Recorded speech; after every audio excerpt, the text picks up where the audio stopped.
خوشبو والوں کا گھر۔ حضرت ابو ہریرہ روایت کرتے ہیں کہ ایک شخص رسول اللہ صلی اللہ علیہ وسلم کی خدمت اقدس میں آیا اور عرض کیا کہ یا رسول اللہ صلی اللہ علیہ وسلم، میں نے اپنی بیٹی کا نکاح کر دیا ہے اور اسے اس کے پاس بھیجنا چاہتا ہوں، میرے پاس کوئی خوشبو نہیں۔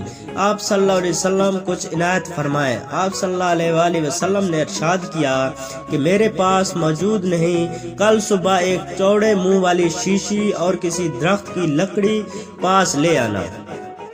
دوسرے روز وہ شخص شیشی اور لکڑی لے کر حاضر خدمت ہوا۔ آپ صلی اللہ علیہ وسلم نے اپنے دونوں بازو سے اس میں اپنا پسینہ ڈالنا شروع کیا یہاں تک کہ وہ بھر گئی۔ پھر فرمایا کہ اسے لے جا، اپنی بیٹی سے کہہ دینا کہ اس لکڑی کو شیشی میں تر کر کے مل لیا کرے۔ پس جب وہ آپ صلی اللہ علیہ وسلم کے پسینہ مبارک کو لگاتی، تمام اہل مدینہ کو اس کی خوشبو پہنچتی، یہاں تک کہ ان کے گھر کا نام ہی خوشبو والوں کا گھر ہو گیا۔ دوستو، اگر آپ کو ویڈیو اچھی لگی ہے تو لائک کریں اور میرے چینل کو سبسکرائب ضرور کیجیے گا۔ شکریہ۔